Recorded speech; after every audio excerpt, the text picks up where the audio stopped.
Bom, vamos começar. Olá, boa tarde a todos e a todas. Sejam muito bem-vindos à roda de conversa.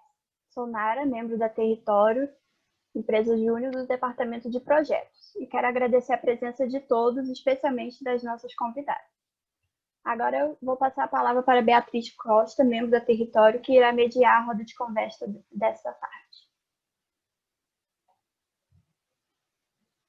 Oi, gente, boa tarde, bem-vindos à roda de conversa da 17ª Semana do Turismo. Hoje a gente vai ter aí uma conversa mais espontânea, não tanto no clima de palestra, com 3 convidadas maravilhosas. E assim, antes da gente começar, eu queria explicar para vocês mais ou menos como vai funcionar, para todo mundo poder se localizar aí no que fazer.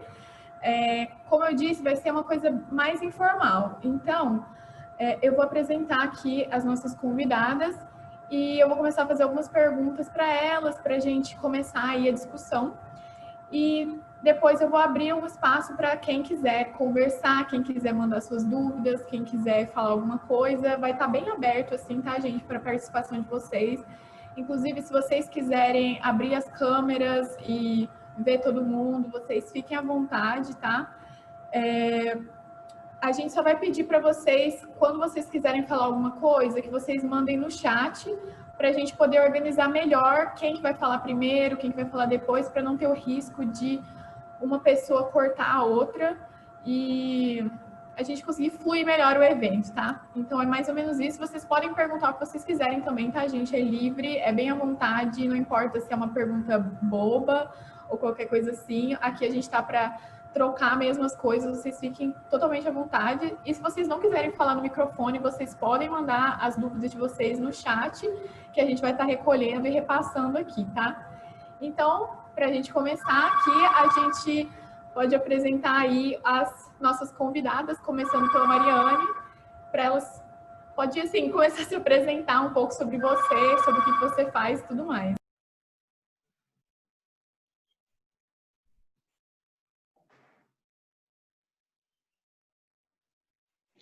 Oi, gente, tudo bem?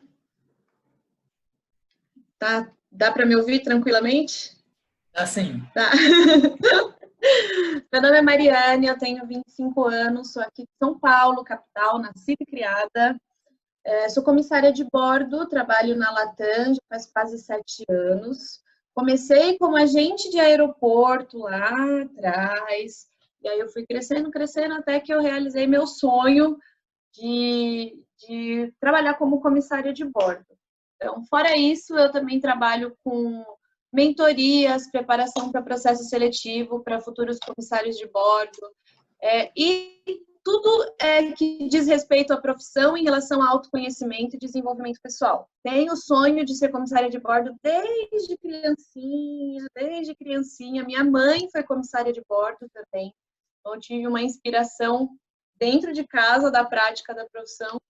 E esse mundo é algo assim que eu amo de paixão, amo conhecer gente, conhecer cultura nova, amo essa rotina maluca que a gente tem. Fora isso, também tem um trabalho nas minhas redes sociais que eu faço para ajudar o pessoal a respeito aí das seleções, tirando dúvidas a respeito da profissão. Então, se vocês tiverem de dúvida e eu puder ajudar, vai ser um prazer. E já queria emendar essa apresentação para agradecer a oportunidade e o convite de estar aqui com vocês. Obrigada. Aí a gente passa agora para a Roberta se apresentar aí brevemente para a gente também.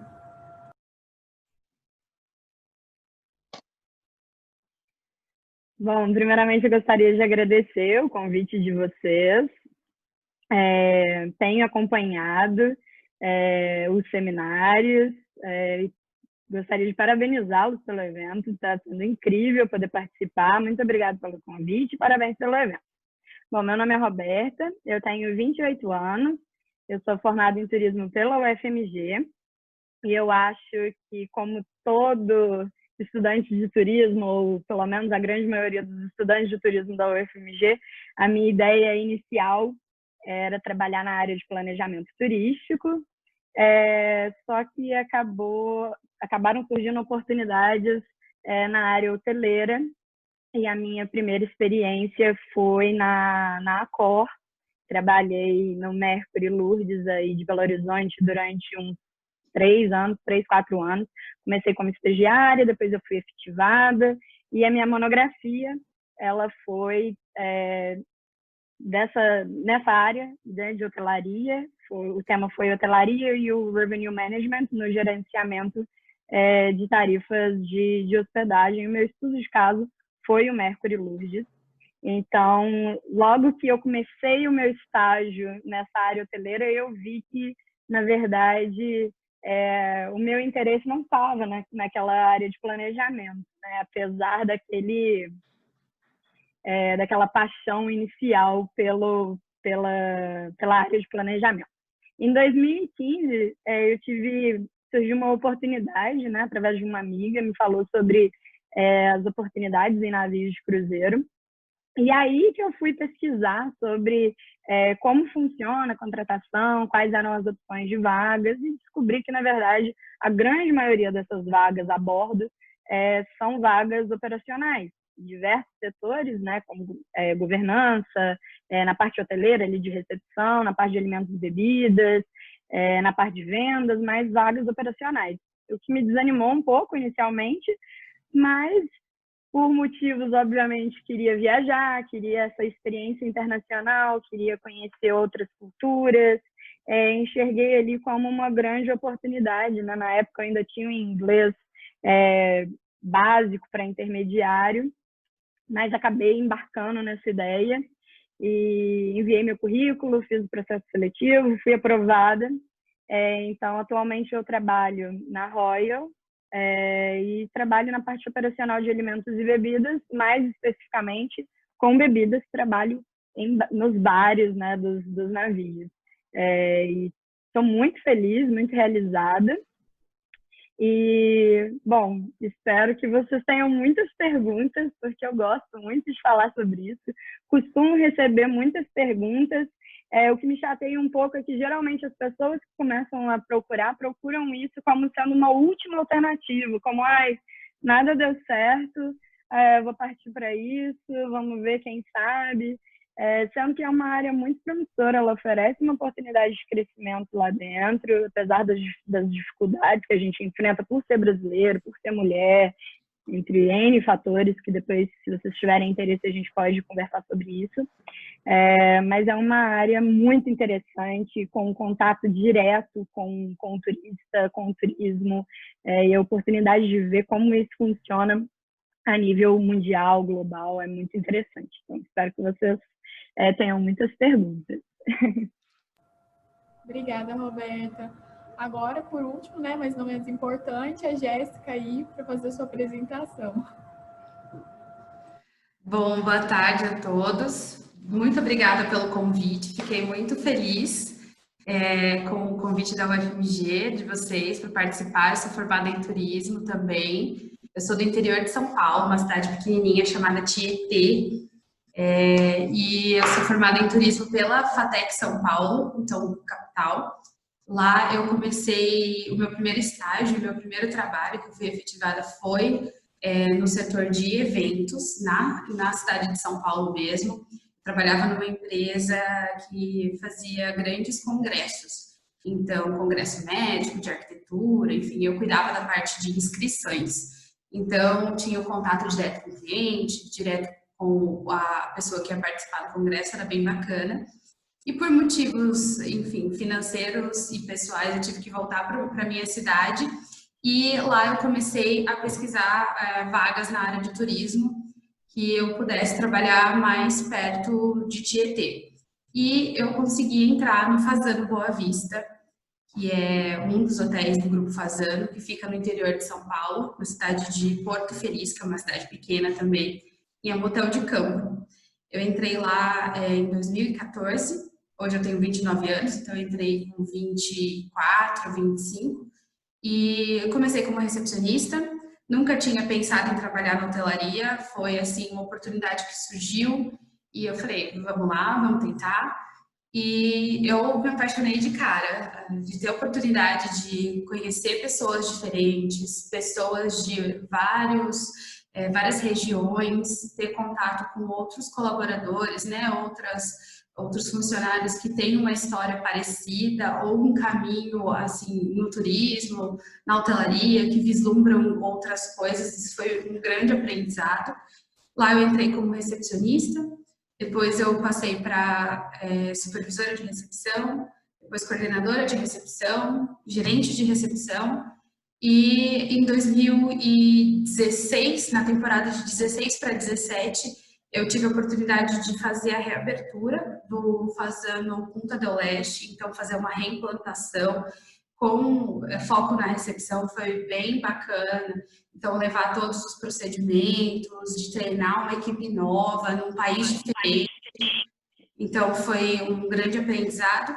E aí, em 2018, com a possibilidade de vir aqui para BH para abrir o Hotel Fasano Belo Horizonte, eu vim para cá como gerente de recepção para começar do zero. Então, participar do processo de abertura do hotel, de contratação da equipe do zero, de treinamento de todo mundo, com os procedimentos, lógico, do grupo, mas querendo ou não, levando a identidade do que eu aprendi, do que eu acredito e poder transmitir isso para mais pessoas, foi uma oportunidade muito incrível que aconteceu, né, em 2018.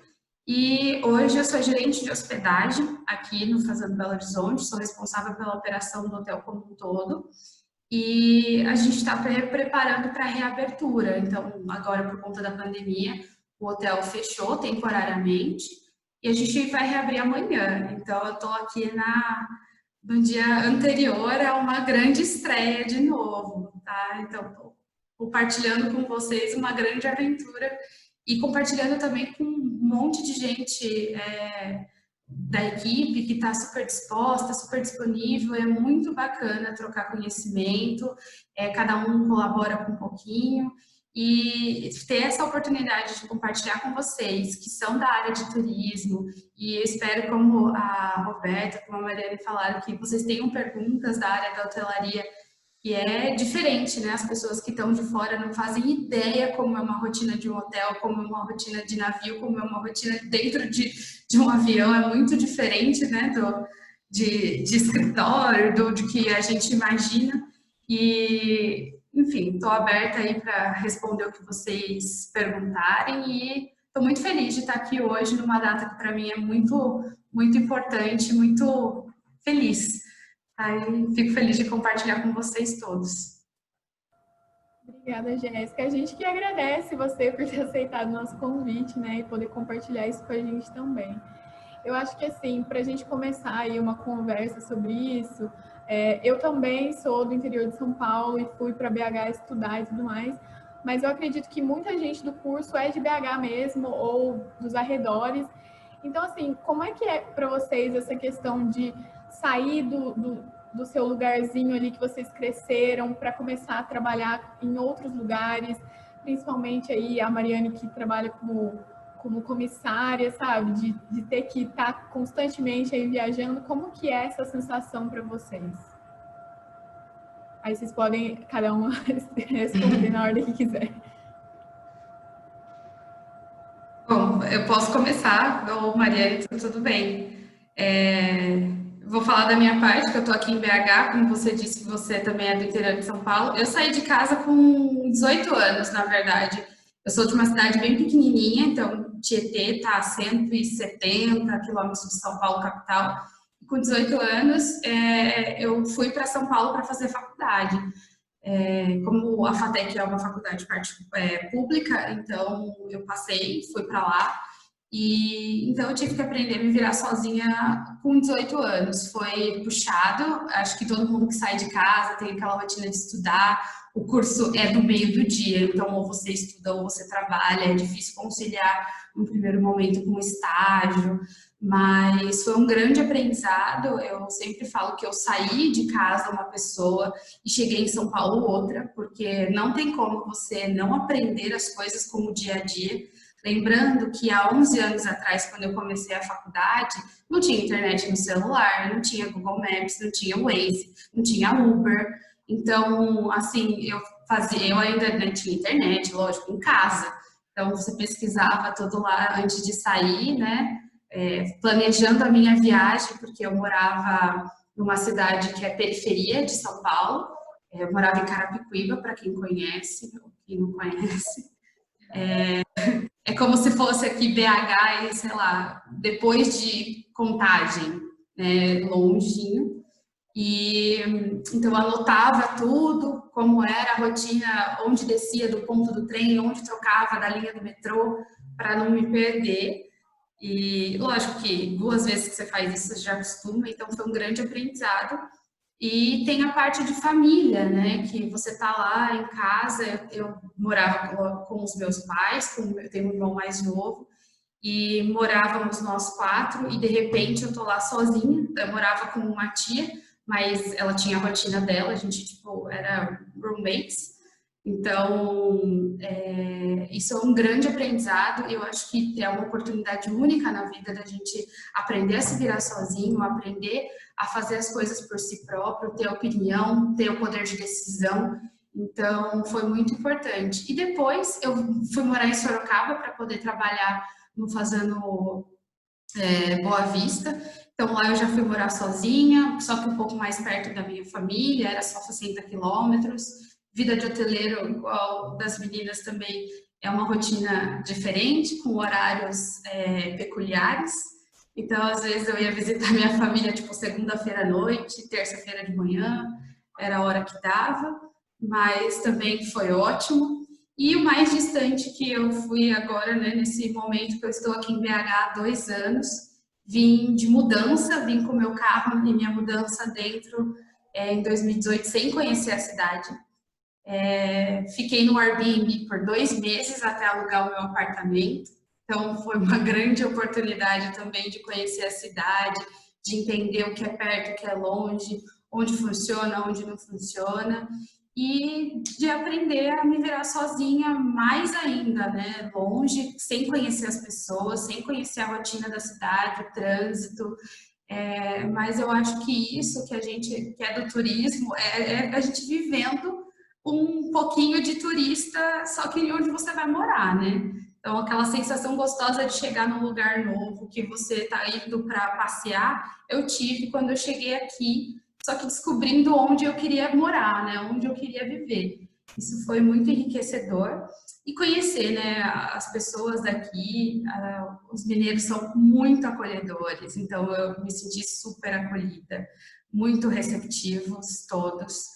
E num hotel que eu já me identificava, né, mas eu vim para trazer a minha experiência para implantar aqui. Então, não senti grandes dificuldades no primeiro momento, porque toda a rotina acaba suprindo essa carência de casa, essa carência de ter um ponto de referência. E aí, quando você viu, você já tem um novo ponto de referência, uma nova zona de conforto, e tudo acaba fluindo normalmente. Hoje eu me sinto super em casa aqui em BH. E quem sabe daqui a um tempo eu vou me sentir em casa em outro lugar e assim por diante, né? Eu acho que faz muito parte do nosso perfil, de quem escolhe seguir por esse caminho de aventuras, né? Que é do turismo, da hotelaria, da aviação, enfim, um pouquinho da minha história de nômade. Eu sempre brinco com as pessoas que a casa da pessoa que escolhe seguir pela aviação é a mala, né? Então, a gente tem a nossa companheirinha lá com tudo que a gente precisa, e onde tiver que se virar, a gente se vira. Eu comecei até bem, porque eu comecei trabalhando no aeroporto, aqui perto de casa, apesar da rotina já ser aquela loucura que você não tem dia, não tem hora.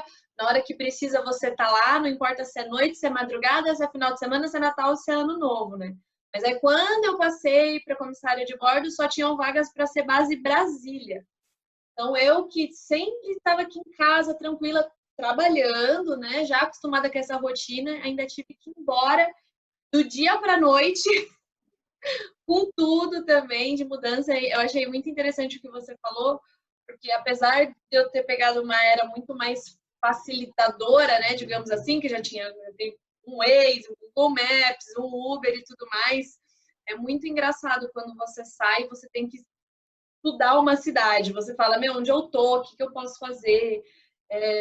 Como que eu faço? Pegar ônibus, não pegar ônibus? E toda aquela parte de você se adaptar num lugar novo, né? Eu acredito que isso seja uma coisa que tem que estar intrínseca, assim, na gente. Essa vontade de conhecer o mundo, de conhecer as pessoas, sem aquela vergonha, né? Um pouquinho só no começo, talvez, mas realmente ter um espírito explorador, digamos assim, né?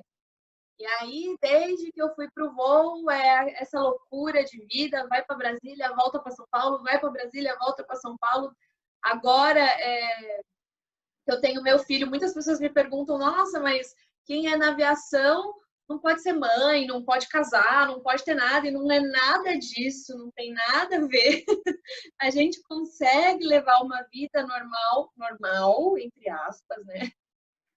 Não tão normal assim, mas dá para a gente conviver e se beneficiar, na verdade, dos benefícios que essa bolha traz para a gente, que esse conhecimento traz para a gente. Então, é uma delícia, assim, cada pernoite, cada lugar novo que a gente conhece, a gente fica deslumbrado, a gente quer conhecer e tudo mais. Eu acho isso um dos pontos muito, muito, muito positivos, né, para mim. Tem essa questão que você falou também de você ficar longe da família e tudo mais. Só que isso, com o passar do tempo, com o passar dos anos, você vai aprendendo a criar vínculos com as pessoas que estão nesses lugares. E eu acho isso muito legal, porque quando você pensa na sua vida de uma maneira geral, é algo muito que acrescenta muito para a sua experiência, enfim. Eu acho isso algo muito positivo, apesar da adaptação no início ser difícil. Bom, no meu caso, eu nasci, na verdade, em Juiz de Fora, né? Minha família é dessa região ali da Zona da Mata. Só que os meus pais, eles mudaram para Varginha, no sul de Minas, já há muitos anos. Então, eu cresci em Varginha, morei em Varginha dos 3 aos 17 anos, e aos 17 eu fui aprovada na UFMG. Então, eu mudei para BH para poder morar sozinha e fazer faculdade aos 17 anos. Né? E logo que eu comecei o meu estágio, eu comecei na área hoteleira, com horários e escalas já um pouco complicadas, relativamente complicadas, para fazer essa viagem todo final de semana para casa, para ver minha família. Então, assim, eu já estava relativamente acostumada com essa distância. Só que uma coisa é a distância que você pode facilmente resolver com um ônibus ou com um carro e chegar em casa. Outra coisa é a distância de milhas náuticas, né? Eu não tenho essa opção fácil de retorno, né? E os contratos, eles são geralmente de 7 meses, né? Então, assim, quando eu fiz o processo seletivo, eu não pensei muito nessa questão, por já estar acostumada a morar sozinha desde os 17 anos. Quando eu participei do processo seletivo, a questão da distância não era algo que me afetava muito. Eu sempre gostei muito do novo, dessa questão de descobrir outras culturas, outras cidades, outros países. Sempre tive isso muito vivo, né? Então, assim, a primeiro momento isso não foi um impasse. Mas quando eu cheguei no navio, o primeiro mês foi um mês muito complicado, né? A despedida foi uma despedida muito complicada. O fato de não poder voltar para casa tão facilmente como seria uma volta de Belo Horizonte para Varginha, né? O meu primeiro embarque foi em Baltimore, nos Estados Unidos. Então, assim, o meu navio ia fazer Estados Unidos, Canadá e Caribe. Então, seria uma volta muito complicada. Eu teria vários dias de navegação, eram cruzeiros longos, eu tinha cruzeiros de 12 dias, com 6 dias de navegação.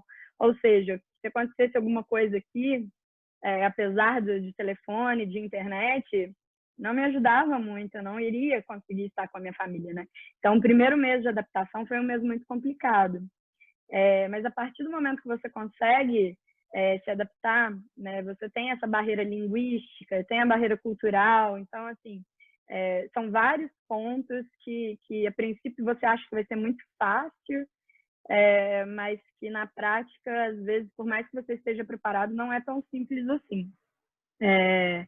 Então foi um pouco complicado, mas depois que você supera essa barreira, né, é isso que a Mariane estava dizendo, essas pessoas que trabalham com você, elas se tornam família.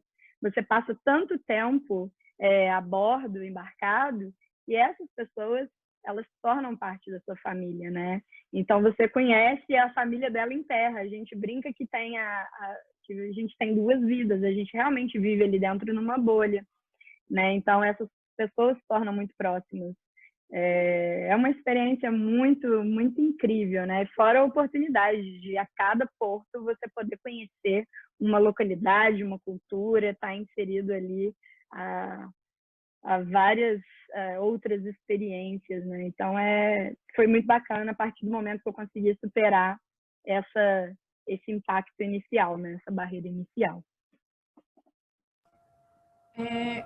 Eu acho que, assim, para quem nunca saiu, é bem assustador, né? Porque a gente fica com essa coisa de o que eu vou fazer, como é que vai ser minha vida, e eu acho que quando a gente muda, começa como um choque, e depois a gente vai se acostumando e vendo o que a gente pode fazer e todas as oportunidades que a gente não aproveitou antes porque a gente não estava fora, né? E, assim, eu imagino que para vocês, às vezes, possa ser um tanto cansativo, né? Trabalhar com viagens e tudo mais. E até nessa questão também de visitar as pessoas. Existe, assim, alguma outra profissão que vocês pensam que às vezes passa pela cabeça de vocês, assim, nossa, algum dia eu não vou mais aguentar fazer isso e talvez tente outra área? Existe isso para vocês, assim, ou vocês acham que vocês vão passar a vida inteira na mesma área? Olha, eu penso muito a respeito desse assunto. Só que me tornar comissária de bordo, trabalhar na aviação é algo que eu planejo não, eu digo assim, acho que como eu cresci, né, vendo a minha mãe inserida nesse mundo, para mim sempre foi muito normal, muito tranquilo aguentar essa rotina e tudo mais. Então, desde assim do início, eu ficava pensando, mas será que eu vou fazer isso mesmo? Quero fazer uma faculdade antes, não quero fazer uma faculdade antes, me especializo em alguma outra coisa, o que eu faço? E na verdade, todos os meus caminhos me levaram até aqui.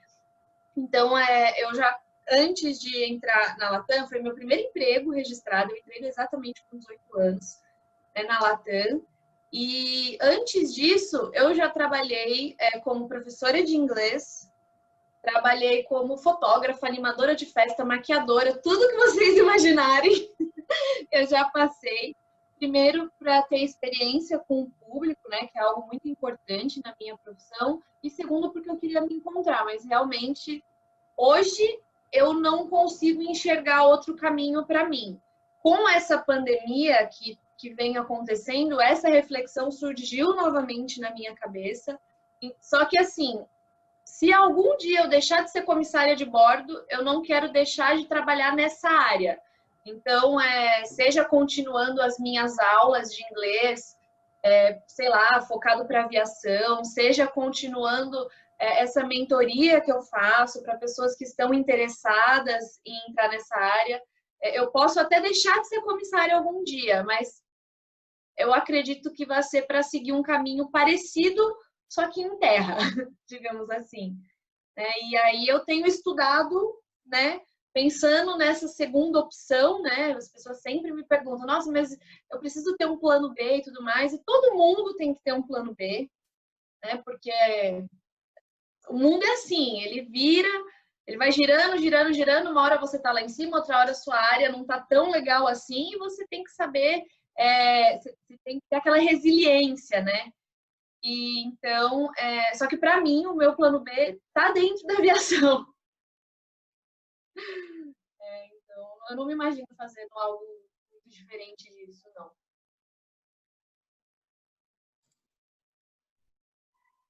Bom, vou falar, hoje eu não me imagino também saindo da área da hotelaria.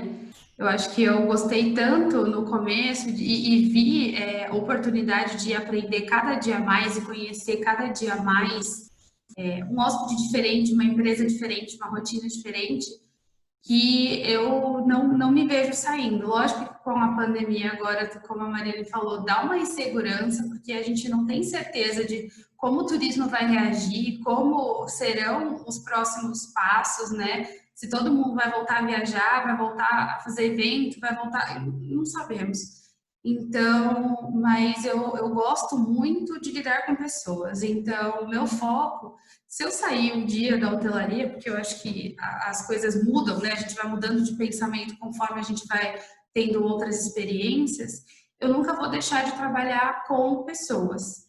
Isso eu tenho certeza. Durante agora a pandemia, eu trabalhei muito com a parte administrativa. Então, ficamos muito planejando, vendo números, entendendo como seria essa retomada, e muito técnica e muito administrativa. E eu senti muito a falta de ter contato com pessoas. Hoje eu tenho contato muito com os colaboradores, né, com quem trabalha comigo no geral no hotel, e essa vivência faz muita falta. Você ter com quem compartilhar, trocar uma ideia, pedir opinião, sabe? Chegar numa conclusão junto faz muita falta. E, lógico, com os clientes no geral, né? Conversar com gente diferente, de diferentes partes do mundo, do país, ou até mesmo aqui do estado. E isso é muito bacana, é uma oportunidade única. Então, assim, se eu mudar de setor, vai ser sempre com contato com pessoas, isso eu tenho certeza. Seja por telefone, seja pessoalmente, tem que ter gente no meio. Bom, eu também eu gosto de estar sempre aberta a oportunidades, né? Mas hoje eu também não me vejo saindo desse mercado. Eu gosto muito de trabalhar em navios de cruzeiro e não pretendo sair pelo menos nos próximos 5 anos. Eu digo pelo menos nos próximos 5 anos porque eu tenho planos de ter filhos. E eu acho que a carreira em navio é um pouquinho mais complicada do que a questão de comissário, né? Porque você viaja, trabalha, mas você volta com muito mais frequência do que os tripulantes, né? Os nossos contratos são contratos longos, então eu acho que administrar família com essa vida de 7 meses embarcado é um pouco complicado, né? Mas pelo menos pelos próximos 5 anos a minha ideia é continuar trabalhando a bordo. Caso, né, aconteça a pandemia, mostrou realmente que a gente precisa de ter um plano B, né? Então, a gente trabalha com um contrato internacional de trabalho, né? A gente não tem um vínculo empregatício com as companhias de cruzeiro. Então, a gente está literalmente desempregado, né? Então, você não tem contrato, você está desempregado. Mostrou que a gente precisa de um plano B. De qualquer maneira, meu plano B também seria, talvez, ligado com as companhias, mas nos escritórios em terra, talvez trabalhando com pacotes, com vendas, não sei. Mas, por enquanto, nessa área ainda de navio de cruzeiro. Eu acho que realmente a quarentena deixou muito claro assim pra gente que tudo é muito instável, né? Não tem como a gente prever o que vai acontecer de maneira nenhuma. E eu acho que o turismo, principalmente, por ser uma coisa que muda muito, né? Que a gente vai pensando aí na transformação de acordo com os tempos, o turismo vai se transformando em novas formas, novas coisas e tudo mais. Então aí agora, para a gente começar a atender as perguntas do pessoal, a Soraya pediu para eu falar, então Soraya, pode ligar seu microfone e fazer sua pergunta. Oi, gente, boa tarde. Só queria, basicamente vocês já entraram aí no processo da resposta, mas eu acompanhei durante essa pandemia toda o lado do empresariado. Várias lives que ocorreram, conexão empresarial com os chefes da aviação, os presidentes das empresas, o pessoal de hotelaria e tudo.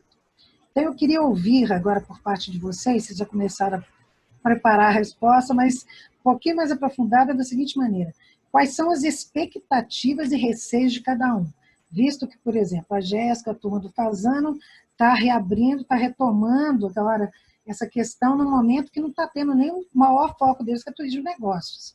Então, assim, qual que é a expectativa e quais são os anseios e receios que você, como profissional de hotelaria, sente? No caso dos cruzeiros, a Roberta, que foi um dos mais atingidos, né? Essa questão dos cruzeiros, inclusive, ela vai demorar mais do que os outros nessa retomada.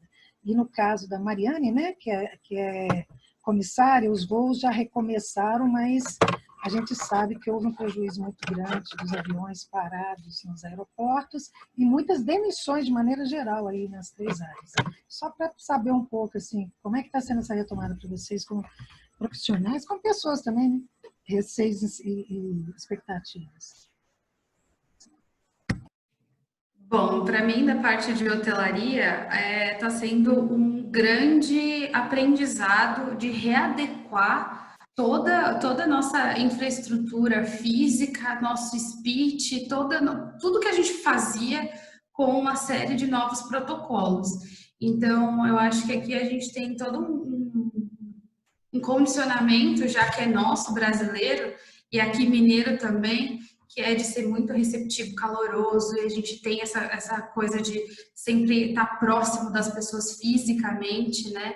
Então, e na hotelaria de luxo, a gente trabalha muito com a personalização, acompanhamento dos hóspedes de maneira muito discreta, mas muito próxima, por outro lado. Então, isso está sendo o meu grande aprendizado como pessoa, que eu sou uma pessoa calorosa, eu gosto muito do contato com as pessoas, e como profissional, de readequação, de reaprender tudo. Então, eu peguei tudo que eu sabia e está lá como base, mas, assim, eu tive que reaprender tudo que pode, o que não pode, como a gente segue agora, como a gente fala com as pessoas, como a gente aborda, porque, como vocês sabem, tem pessoas que acreditam que não tem nada, que a pandemia não existe, que o vírus não existe, e a gente tem que lidar com isso, que a gente vive em sociedade. Então, reaprender a todos os nossos aprendizados lá de trás, de maneira que se adeque com isso, com a nossa realidade de hoje, está sendo a grande chancela para um futuro bom. Com relação ao que você falou do turismo de negócios, Soraya, realmente, aí eu acho que as empresas ainda estão guardando, como a gente está fazendo aqui esse evento totalmente virtual, as empresas estão mais do que nunca fazendo isso, é uma realidade que, se alguém ainda não tinha se adaptado, teve que se adaptar na marra agora. Então, é uma realidade que a gente concorre, que o turismo concorre diretamente, né, com a tecnologia. Lógico que a experiência é outra, que a vivência pessoalmente é muito diferente, a gente tem ganhos quando você está com a pessoa fisicamente, que, assim, não são mensuráveis quando você está de maneira virtual. Mas a gente está apostando muito no lazer. Então, pessoas que ficaram aí em casa todos esses 6 meses e não tiveram oportunidade de sair, não se sentiram seguras de sair. Então, a gente está aqui investindo muito no treinamento, no protocolo, em todos os procedimentos, para que realmente os hóspedes sejam aqui de perto da gente, ou um pouco mais longe, agora com a retomada da aviação, que venham para conhecer o destino Belo Horizonte, o destino Minas Gerais, e que fiquem aqui no hotel se sentindo seguros. Então, agora é a hora de treinar muito a maneira como a gente se comporta com relação à pandemia, com relação aos protocolos, para passar essa segurança que a gente sente, nós aqui, para passar para os nossos clientes e eles virem com mais tranquilidade. É uma adaptação que eu acho que todo mundo está passando de uma maneira ou outra, mas que aqui a gente está vendo com bastante otimismo. Em relação à aviação, e mais especificamente na minha área, como comissário de bordo, eu vou até complementar a resposta da Jéssica, a gente está realmente se adaptando.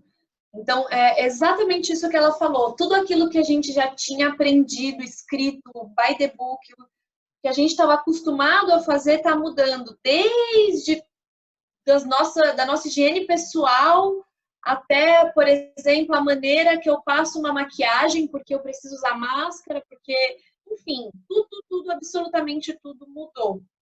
Então, na mesma medida que isso traz aprendizado para a gente, na mesma medida que isso acaba trazendo uma nova visão a respeito do mundo, do mercado, isso traz também preocupação, né? Então, você até acabou falando da questão das demissões. A aviação foi um setor extremamente afetado, inclusive a companhia aérea que eu trabalho teve mais de 50% do seu quadro reduzido durante essa pandemia. Os acordos eles estão rolando aí entre empresa, funcionários, esse estudo entre a demanda, será que os passageiros eles vão voltar de uma vez? Será que eles não vão voltar? Tudo que a gente sabia está incerto nesse momento. Eu tenho uma expectativa muito boa a respeito desse retorno que vem sendo gradual, né, de perto, vendo, por exemplo, o movimento dos aeroportos, a coragem, né, das pessoas de estarem retomando com todos os cuidados. Eu acredito assim que não vai ser um retorno imediato, né, vai ser bem gradual mesmo. Na minha área, para comissários de bordo, para aviação especificamente, eu acredito que seja um retorno até que vai durar pelo menos de 1 a 2 anos, né? Para os voos, enfim, muitas fronteiras estão fechadas, são inúmeras coisas, né? Mas eu tenho expectativas muito boas, assim, pelo que eu tenho visto, pelo que eu tenho ouvido. Apesar de tudo isso, a gente tem conseguido se adequar ao que está acontecendo, né? Tá muito diferente. Por exemplo, se você viajou de avião até, sei lá, março, fevereiro, se você for viajar de avião agora, você vai ver que tá uma coisa completamente diferente. A forma como a gente recebe as pessoas, a forma como a gente fala com as pessoas, assim como a Jéssica, eu também sou uma pessoa muito calorosa. Então, sempre a gente que gosta, na verdade, de trabalhar com pessoas, eu acredito que esse seja até algum ponto-chave, né? De você conseguir olhar no olho, de você conseguir fazer com que a experiência daquela pessoa na sua empresa, durante o seu trabalho, seja positivo, seja algo legal. E aí, então, eu tenho expectativas boas, eu acredito que vai voltar, sim, gradualmente, mas, ao mesmo tempo, tem que ter um cuidado, tem que ter um olhar um pouco mais cauteloso a respeito disso. E o que eu falo para as pessoas é que quem tem interesse na área da aviação, o que a gente nunca pode deixar de fazer, com pandemia ou sem pandemia, é estudar, é se preparar, porque quando voltar, eu acho que vai voltar de uma vez só. Vai ser tipo uma explosão, assim. Então, por mais que eu tenha um olhar de cautela, de cuidado, eu acredito que a retomada ela vai ser gradual, porém ela vai acontecer. Olha, no meu caso, eu não quero que a minha fala tome um sentido negacionista em relação à pandemia, mas eu acho o retorno muito necessário. Enquanto profissional, eu estava embarcada quando isso tudo aconteceu, então eu fui repatriada no final de março, então peguei essa crise nos aeroportos e toda essa confusão no Chile quando estava sendo repatriada, enfim, mas eu acho muito necessário. Se você olhar os rendimentos, falando assim em relação à empresa na qual eu trabalho, se você olhar os rendimentos de março, ele estava ali em lucros de 2 bilhões de dólares, e se você olhar agora em junho, ele caiu para 157 milhões, né? Então é uma queda brusca. E se você falar em relação aos profissionais, né, aos tripulantes, a grande maioria dos funcionários dessas companhias são funcionários que trabalham de acordo com contratos internacionais, que não nos garantem nada comparado com a CLT nossa, né? Então, a gente não tem. Se eu estiver em casa, eu não recebo. Eu só recebo quando eu estou trabalhando. Então, durante esse período, nós não estamos recebendo nada, né? A minha companhia, eles pagaram o nosso contrato que nós teríamos O meu contrato já estava para terminar, então eu recebi coisa de 1 mês a mais só de salário. E o que eles fizeram foi bancar as nossas passagens. Pela minha posição, como eu sou de uma posição comissionada, eu supostamente pago pelas minhas passagens. Eles bancaram as passagens, eles tinham que nos repatriar, né? Estavam quebrando o contrato. Então, contratualmente falando, era já dever deles, realmente, né? Não fizeram nada assim também muito excepcional, não. Mas é uma volta muito necessária. A gente precisa trabalhar. As companhias se uniram e fizeram protocolos para serem apresentados para o CDC, que é um órgão americano, né?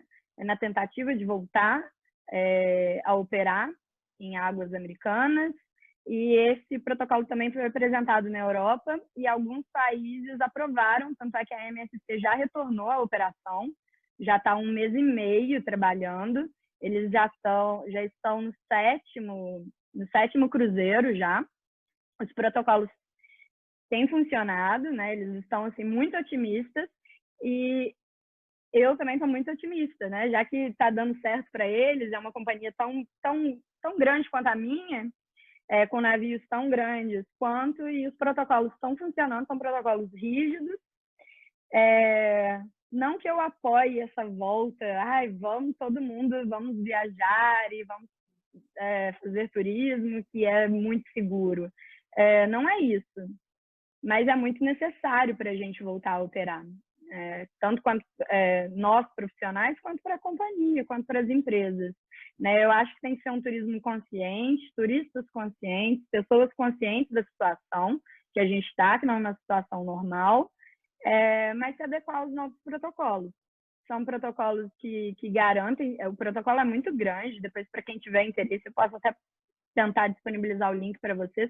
Eu tenho o link da MSC, o da Royal ainda não, eles não disponibilizaram, mas a gente acredita que os protocolos sejam pelo menos os mesmos. Muito provavelmente vai ser algo muito parecido com o que já está sendo feito na Europa, né? Alguns países ali da Europa aprovaram um protocolo e a MSC está navegando na Itália, está navegando na Grécia, já está navegando em alguns lugares ali da Europa. Né? Então, a expectativa, a minha companhia prorrogou a pausa global até o dia 31 de outubro, mas eu tenho confiança, espero que, pelo menos para o Natal, para o Ano Novo, que é uma época de muita procura, eu espero que a gente já esteja operando, mesmo que com uma frota reduzida, né? Minha companhia tem uma frota de 25 navios, mesmo que seja 2, 3 navios operando só em algumas regiões, eu espero que já tenha pelo menos retornado essa retomada de forma cuidadosa, mas que ela já esteja acontecendo. Obrigada, gente. Imagina. Eu acho que falando um pouco sobre essa questão das consequências, né, da pandemia, do coronavírus aí e tudo mais, existem mudanças que vocês acreditam que, assim, mesmo depois que a gente tiver vacina, que já tiver tudo teoricamente bem, né, vocês acreditam que a área de vocês está sofrendo mudanças que vão continuar mesmo depois que a pandemia já tiver passado? Eu acredito que sim. Eu acredito que sim, principalmente as medidas de higiene, né, dentro das aeronaves. Principalmente por ser um ambiente totalmente fechado, onde você fica vulnerável à pessoa que está do seu lado e à bagagem que está na sua cabeça, enfim. Eu acho que mesmo quando tiver vacina, quando tiver acabado tudo isso, eu espero que seja logo. Eu acho que as pessoas, de uma maneira geral, já vão estar condicionadas, né, com essas novas medidas. Por exemplo, se antes eu não tinha o hábito de andar com álcool em gel na minha bolsa para limpar a mesinha do avião, agora, independente se tiver vacina, se não tiver, eu vou fazer isso. Eu acho que, por exemplo, aconteceu uma coisa muito legal, que é a organização dos embarques e dos desembarques nas aeronaves. É uma coisa que tem funcionado bastante em relação até fora da pandemia, a organização das pessoas, a agilidade. Então, eu acredito que essas coisinhas assim, elas vão sim continuar sendo adotadas, independente de vacina e afins. Eu concordo com a Mariane, eu acho que a gente vai continuar assim, e partindo do princípio que as pessoas mudaram de hábitos dentro de casa e pessoalmente, então, inevitavelmente, você vai levar para o seu trabalho esses hábitos que você criou. Então, hoje que a gente acha um absurdo pegar um corrimão e colocar a mão no rosto, você não vai fazer isso depois que tiver vacina mais, sabe? Então, é só um exemplo, assim, simples, que para mim é muito válido, e que eu não vou fazer depois da vacina, porque não é pelo coronavírus, mas a gente pode pegar uma série de outras coisas que a gente também está evitando, né? E os protocolos de limpeza, eu acho que só agregou realmente agora, e a gente não tem por que dar um passo para trás. Então, eu acho que isso tem tudo para continuar. Lógico que acredito que depois de uma vacina a gente vai reduzir aí o número de EPIs, todas essa paramentação que a gente está usando hoje, que não vai ser tão necessária, mas a gente não vai abolir. Eu acho que isso é uma realidade que a gente vai viver assim por diante. Não tem por que dar um passo para trás, como eu disse. Também concordo com as meninas. Eu acredito que esses novos protocolos, eles chegaram para agregar, e eu acho que as pessoas tomaram mais ciência, né, de como se comportar, e eu espero que continue, mesmo depois da vacina, porque, por experiência própria, o que eu presenciei muito nos navios é uma falta de higiene muito grande em relação às pessoas que estão, os turistas, né, as pessoas, os hóspedes que estão ali. A tripulação, ela tem regras de higiene muito rígidas. Nós já trabalhávamos com protocolos muito rígidos de higienização. E eu acho que essas pessoas se sentiam muito confortáveis e muito seguras. Tanto é que eu estava embarcada quando a pandemia começou, e as pessoas se sentiam extremamente seguras dentro do navio, né? Elas acreditavam muito nos nossos processos, nos nossos protocolos de higienização, que realmente eram muito bons, mas a gente não consegue controlar as outras pessoas. A tripulação, você tem um certo controle em relação a isso, mas você não consegue controlar muito bem os hóspedes, né? Nós tínhamos, só para vocês terem uma ideia, nós temos uma pessoa, pelo menos tínhamos uma pessoa, que ficava na porta do restaurante pedindo para que as pessoas lavassem as mãos, né, para fazer a higienização das mãos. E tinha hóspede que agradecia e falava, não, obrigado, eu já lavei. E é uma situação muito complicada, porque eu, como funcionário, vou fazer o quê? Não, se você não lavar a mão, você não vai entrar. Entendeu? Então, era uma situação um pouco complicada. Eu que trabalhava no bar, quantas e quantas vezes eu presenciei pessoas colocando os pés em cima das mesas. E isso não é brasileiro, não, porque a gente tem essa síndrome de achar que brasileiro é sem educação. Não, eram americanos, né, colocando os pés em cima da mesa. Então, assim, a gente acha que todo mundo tem a mesma higiene que a gente, mas não é assim, né? Então, assim, você controlar um funcionário que não é para colocar o pé em cima da mesa, é muito óbvio que vai acontecer, né? O funcionário não vai colocar o pé em cima da mesa, é a regra. Mas você passar isso para o hóspede era muito difícil, né? Então, eu acho que com a pandemia, eu espero que essa cultura deles mude e que eles tenham noção de, apesar de nós estarmos ali para certificar de que o protocolo vai ser feito, se não houver uma cooperação por parte deles, fica muito complicado manter, né? Então, assim, acredito eu, ou pelo menos espero que as pessoas realmente mudem alguns desses hábitos, né? Eu acho que dá bastante, assim, para a gente dizer que lidar com o público é uma das maiores dificuldades de qualquer profissão, porque sempre tem essas questões de como lidar, como abordar, qual a melhor maneira de lidar com certas situações. Realmente, assim, é uma coisa muito complicada. Eu acho que para nossa área exige muita paciência, porque o turismo, querendo ou não, ele ainda é não tão estruturado assim, tão organizado quanto a gente quer que ele seja, né? Ele ainda tem muitas falhas de organização aí que o pessoal não respeita, não leva a sério. Então acaba sendo tão complicado essas questões, realmente. Mas talvez seja um dos benefícios da pandemia, né? Que a gente possa melhorar essas questões no público mais do que nos trabalhadores em si, né? Aí agora, redirecionando um pouco aqui para as perguntas do chat, a Clara mandou uma pergunta para a Mariane. Você já pensou na carreira de comissária internacional? Se sim, o que você pensa sobre os contras e os prós em ser comissária nacional e internacional? Bom, pessoalmente, respondendo a primeira pergunta, eu nunca quis seguir uma carreira em alguma companhia aérea internacional. Então, a princípio, eu não tenho nenhuma vontade de voar em qualquer companhia aérea fora do Brasil e tudo mais. E já emendando a resposta da segunda pergunta, é porque aqui no Brasil a gente tem uma regulamentação própria para a nossa profissão. Então, apesar de ser uma correria, apesar de ser super diferente, né, trabalhar nessa rotina, fora do Brasil é muito pior. Então, os benefícios, né, além dessa questão da regulamentação e tudo mais, é que eu tô por perto, né, digamos assim. E partindo do princípio, por exemplo, que eu não tenho dupla nacionalidade, eu não tenho nenhum contato assim, eu não tô nem perto de ter outra nacionalidade. Eu só poderia trabalhar em empresas árabes,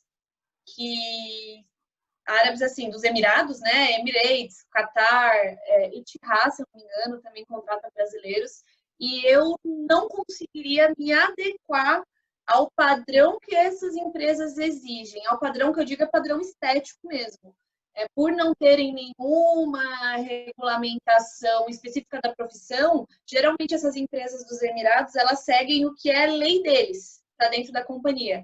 Então, eu, por exemplo, tendo meu braço fechado de tatuagem, eu não poderia nem pensar, eu não seria aceita nem na fila, digamos assim.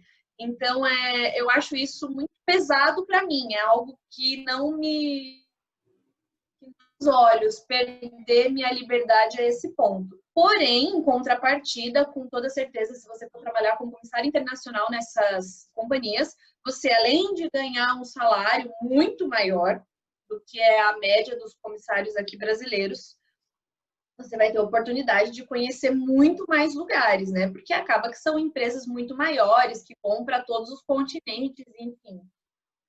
Bem assim, é uma questão muito pessoal. Para mim, pessoalmente, não vale deixar minha liberdade de lado em relação às minhas crenças, em relação às minhas tatuagens, a forma como eu gosto de me vestir, de me maquiar, de usar meu cabelo e tudo mais. Só que eu conheço muitas pessoas que seguem carreiras internacionais, que são extremamente bem-sucedidas e que funciona muito bem na vida delas. Então, é exatamente isso. Tem pró e tem contra. Você precisa só ver o que é melhor para você, o que se adequa à sua realidade. Mas eu, pessoalmente, eu tenho muita vontade de conhecer todos esses lugares. Graças a Deus, a minha profissão é uma profissão que me dá esse benefício, né? Que eu tenho benefício de passagem com outras companhias aéreas e tudo mais. Quero conhecer, quero voar, sim, como passageira em todas essas companhias aéreas, mas realmente para trabalhar eu não abriria mão do que eu teria que abrir. Eu acho que essa questão de ser comissária de bordo ainda é um pouco um mistério assim para as pessoas. Eu sei que tem muita gente que entra no curso de turismo com a ideia de ser comissária de bordo, né? E daí acaba se decepcionando porque no curso não tem nada em relação a isso. E eu acho que, já emendando nessa sua resposta, tem uma pergunta da Júlia aqui no chat, que perguntou se é verdade e inflexível a questão da altura mínima para ser comissária. Não é verdade. Aqui no Brasil não é verdade. Aqui no Brasil não tem essa, não. Eu sou uma pessoa baixinha, eu tenho 1,58 de altura, então eu estou bem abaixo da média, para ser sincera.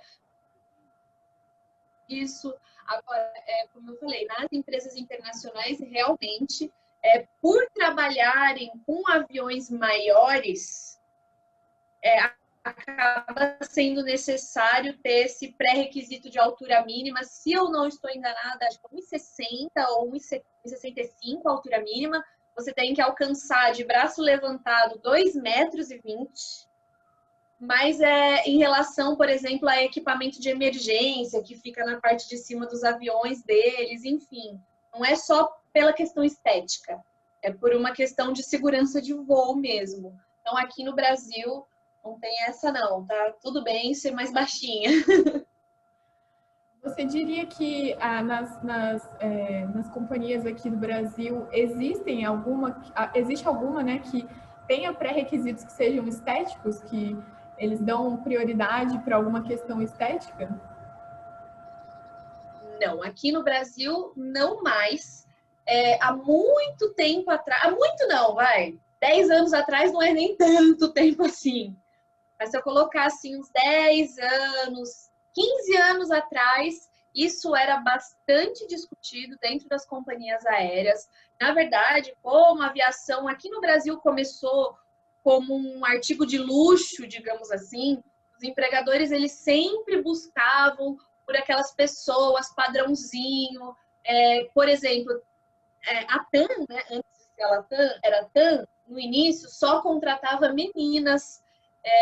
A Varig e a VASP, que foram companhias aéreas pioneiras aí no transporte comercial no Brasil, também tinham esse padrão, mas hoje em dia, graças a Deus, com a desconstrução, né, de uma maneira geral da sociedade, isso tem sido algo deixado para trás, o que, na minha opinião, é um ótimo avanço para esse setor. Eu acho que quanto mais você incluir diversidade de pessoas, mais você atrai diversidade de pessoas, o que é excelente para o nosso mercado. Então, antigamente, tinha, sim, padrão de altura. Você tinha que... Por exemplo, a minha mãe, ela entrou na aviação em 1996. Uma das etapas do processo seletivo era você andar como numa passarela, equilibrando o livro na cabeça, sabe? Igual o teste de modelo, tipo assim, na passarela. Mas ao longo dos anos, como a aviação ela foi ficando mais popular, o que também é excelente, isso foi se desconstruindo gradativamente. E hoje em dia, graças a Deus, nós somos um grupo de tripulantes extremamente diverso, não tem dificuldade nenhuma em relação à raça, gênero. A única coisa que ainda é um pouco difícil aqui no Brasil a respeito de pessoas estrangeiras, porque a lei brasileira ela é um pouco inflexível a respeito da empregabilidade dessas pessoas, mas tirando isso, dentro aqui do Brasil, em relação a brasileiros, nós somos uma empresa, aliás, um setor bastante diverso, o que é excelente. Realmente, eu acho que é uma boa notícia para todo mundo, né? Acho que até assim, para mim e para gente que pinta o cabelo e todas essas coisas, que existe ainda essa ideia, né, de que a gente não arruma emprego, que a gente não consegue certas oportunidades por causa de aparência e tudo mais. Então, é bem interessante isso. Agora, uma pergunta para a Roberta, da Clara também. Os processos seletivos só acontecem através da Infinity Brasil ou existem outras agências? E por qual você fez o seu processo seletivo? Existem outras agências, além da Infinity. Tem a Rosa dos Ventos, tem a ISMBR. Não vou lembrar muitas de cabeça agora, mas eu acho que são umas 5 agências brasileiras que contratam tripulantes aqui no Brasil. Você não precisa necessariamente aplicar através dessas agências, né? A agência facilita um pouco, ou pelo menos facilitava, quando você tinha um inglês ali de nível intermediário, né? Até uns 5 anos atrás, eles exigiam qualificações menores através das agências, né? E a disponibilidade de vaga através dessas agências também são para algumas vagas específicas, em sua maioria para restaurante, bar e governança, na área de limpeza. Hoje em dia já tem algumas outras vagas, na verdade sempre teve outras vagas através dessas agências, mas eles sempre exigem muita qualificação para essas outras vagas, né? E de 5 anos para cá, até mesmo as companhias, você vê que isso já é um padrão em todas as companhias, né, em relação a essa qualificação. Eu aconselho, se você tem um inglês de intermediário para avançado, aplique direto com a companhia que você tenha interesse. Você consegue a possibilidade de outras vagas que muito provavelmente, né, porque eles já têm um convênio com as companhias e eles disponibilizam X vagas para tal função, né? Então eles tentam preencher essas vagas primeiro. Então, se você tem uma experiência de trabalho, tem um inglês intermediário para fluente, aplique direto com as companhias de cruzeiro, que é bem mais interessante em relação a vagas. Você comentou aí sobre... pode falar. Eu fiz o processo na época pela ISMBR, que é uma empresa de Curitiba, que é uma agência de Curitiba. Você comentou sobre a questão das qualificações. Para fazer esse processo seletivo e trabalhar em cruzeiros, quais são assim os pré-requisitos, se existem pré-requisitos e quais qualificações seriam mais indicadas além do inglês? Então, depende muito da área que você tem interesse, né? Tem muita opção dentro do navio de cruzeiro, tem várias opções, vários setores diferentes. Então, depende para qual área que você quer, né, a vaga. Mas, no geral, o inglês eu acho que a gente não pode nem considerar como alguma coisa muito importante. É o básico, é necessário. Se você não tem o inglês, você não vai embarcar, né? O inglês é a língua oficial ali dentro. Então, as informações de segurança, qualquer informação, todos os treinamentos a bordo, tudo é feito em inglês, né? Com exceção de alguns cruzeiros que a gente faz, como, por exemplo, na China, eles assumem algumas outras segunda língua como língua oficial, em decorrência do número de passageiros de certa nacionalidade. Quando os navios estão navegando ali na China, a grande maioria dos passageiros são chineses e a grande maioria não fala inglês, né? Então, a gente tem os avisos de emergência e os treinamentos tanto em inglês quanto no mandarim, né? Quando está aqui no Brasil, também, como a maioria dos passageiros não falam inglês, as companhias assumem o português como uma segunda língua, né? Mas, assim, a base é o inglês. Então, eu acho que eu nem consideraria como algum pré-requisito, porque é um requisito básico o inglês, né? Então, se você quiser uma vaga para essa área hoteleira ali de recepção, ou concierge, ou qualquer outra vaga ali, se você não tiver no mínimo 3 línguas, também vai ficar muito complicado, né? Você vai competir com pessoas, as agências aqui no Brasil, elas exigem no mínimo 4 línguas, se você quiser aplicar para essas posições, né? Então, assim, depende muito para a área que você quer. Se você quiser para a área de esporte, eles vão exigir um conhecimento prévio em educação física, ou alguma experiência nessa área de turismo de lazer e etc. Se você for para a área de bar e restaurante, a mesma coisa. Tanto as línguas quanto a experiência prévia em algum desses setores. Enfim, eu acho que o inglês, acho que hoje em dia já nem pode ser visto como algo muito, pelo menos para eles, já realmente não é algo muito vantajoso, é o essencial, é o básico mesmo.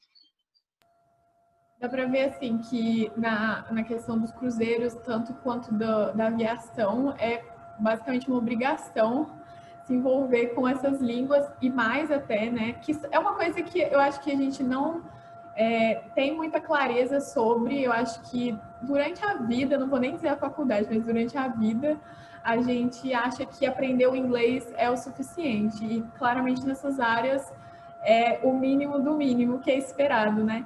E aí, Jéssica, na questão da hotelaria, você acha também que é essencial a gente ter esse conhecimento de outras línguas também?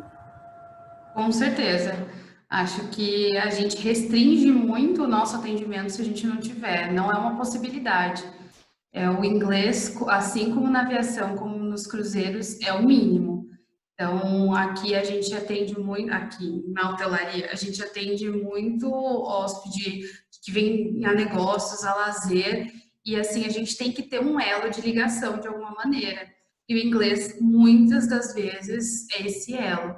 Lógico que a gente recebe gente que não fala inglês, a gente tenta no espanhol, a gente tenta, às vezes, na mímica, né? Porque tem gente que realmente só fala a língua nativa, mas o inglês é o básico. Então, a dica para quem está estudando, independente da área que vá seguir no turismo, o inglês assim, é o primordial. E o inglês que vai além do que a gente aprende, né? Porque na faculdade dá para ver que é bem básico, assim, e para essas coisas, inclusive instruções de segurança e tudo mais, é necessário ter um certo domínio, né? Aí, uma outra pergunta para a Jéssica é da Marcela. Ela me informou aqui no chat que ela está com muito barulho e não dá para ela falar, então eu vou falar a experiência dela aqui. Ela falou: boa tarde, Jéssica. Acho que essa é uma pergunta assim, que se encaixaria mais para você. Eu tenho uma dúvida. Trabalhei em um hotel da rede IHG em Belo Horizonte. Ele era um hotel referência e estava sempre com 100% de ocupação. Eu era estagiária na parte administrativa da manutenção e lá eu tinha contato com todas as outras áreas do hotel. Com o passar do tempo, percebi que a infraestrutura que acolhia o hóspede era de primeira linha. E para os funcionários era tudo muito precário, além da parte da gerência só visar melhorias para o hóspede. Essa situação acabou por me desanimar da área hoteleira, pois penso que se o hotel era referência nacional e faz parte de uma rede internacional, imagino que a maioria se encaixe nesse quesito de desleixo com os funcionários. A questão é, posso levar como padrão esse descaso com os funcionários em hotéis ou essa foi uma exceção? Além de que todos falam sobre as coisas serem perfeitas para o hóspede, mas para o funcionário quase não comentam. Bom, eu não vou falar sobre a rede que ela menciona, que realmente eu não conheço, nunca trabalhei, e, enfim, não falando de ambiente de trabalho ou de rede de empresa, eu acho que isso se aplica a qualquer tipo de empresa e não só hotel, né? Qualquer empresa que tem cliente, que tem, seja ele hóspede, passageiro ou seja um cliente mesmo, a empresa vai visar, lógico, o bem-estar desse cliente. Só que eu, como gerente responsável por pessoas, eu tenho na minha cabeça que a gente passa muito tempo dentro do trabalho. Então, hoje, mais da metade do meu dia eu estou aqui no meu trabalho. Então, se eu não tiver um ambiente bom, agradável, um ambiente onde eu gosto de estar com pessoas que eu me sinto confortável para conversar, que eu tenho um bom relacionamento, que eu tenho uma comida gostosa, que eu tenho um ambiente limpinho, que é o mínimo, eu não vou conseguir transparecer isso para nenhum cliente, seja no telefone, seja por e-mail, seja pessoalmente. Então, eu, Jéssica, estou falando isso de maneira muito pessoal, eu zelo muito para que o ambiente de trabalho de qualquer um seja um ambiente gostoso de estar, um ambiente tranquilo, um ambiente onde as pessoas gostem de ficar, porque isso é o que vai fazer com que a gente preste um atendimento de qualidade. Então, nós somos pessoas e a gente reflete muito o que a gente vive para os outros. Então, logicamente, todo mundo tem o direito de ter um dia ruim, de estar de mau humor ou ter um problema. E as pessoas que estão em volta percebem. E isso do ambiente de trabalho, eu acho que é um dos itens. Se a gente está num ambiente que a gente não gosta, ou que está inseguro, ou que está insatisfeito, a gente vai, de alguma maneira, refletir isso para os nossos clientes.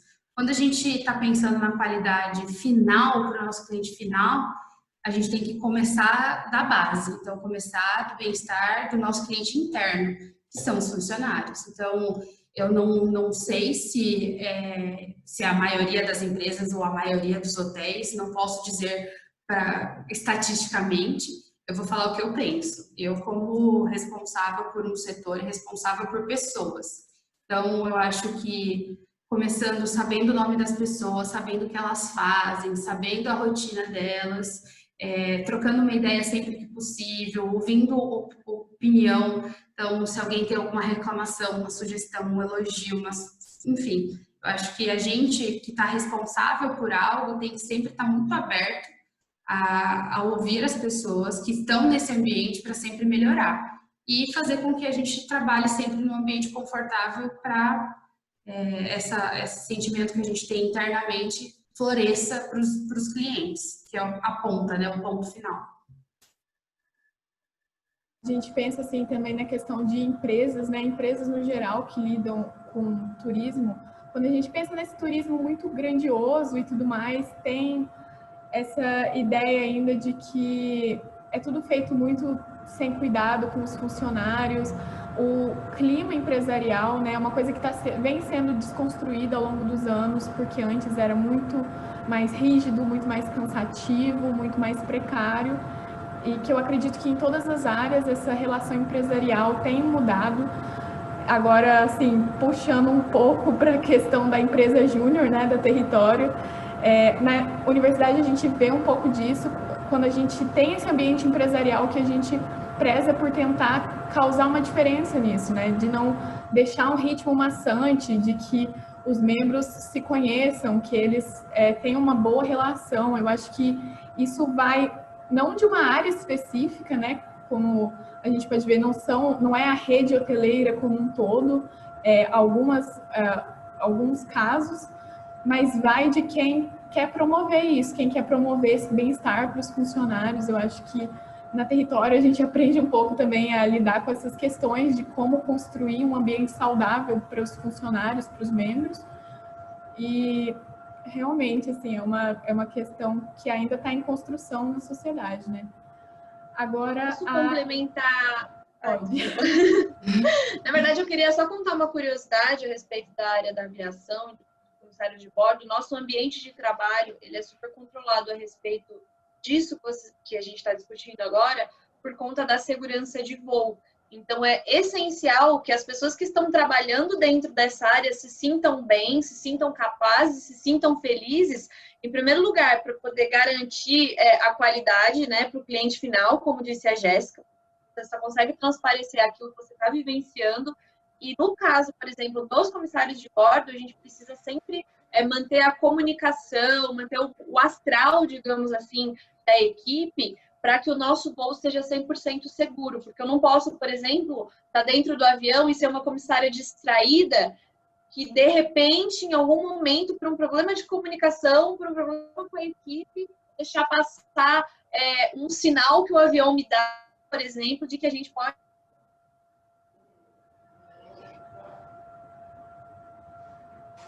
trabalha com pessoas e que trabalha em equipe, né, em relação a outros funcionários, tenham essa matéria, assim, que a partir do momento que você entra no ambiente de trabalho, você tem que estar disposto a entregar o seu melhor, a fazer de uma maneira leve e, que nem a Bia falou, as empresas elas têm se desconstruído assim, a respeito disso. Positivo para a gente, que contribui para todo mundo. Pois é.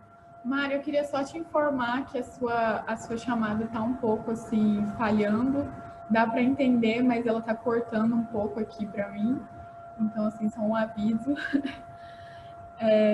Beatriz, só uma coisa também gostaria de complementar um pouco também, tanto do que a Jéssica falou, quanto o que a Mariane falou.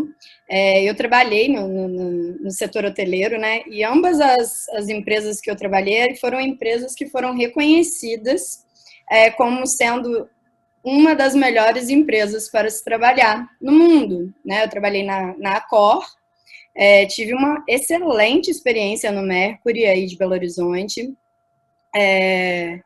um hotel sensacional, me trataram muito bem.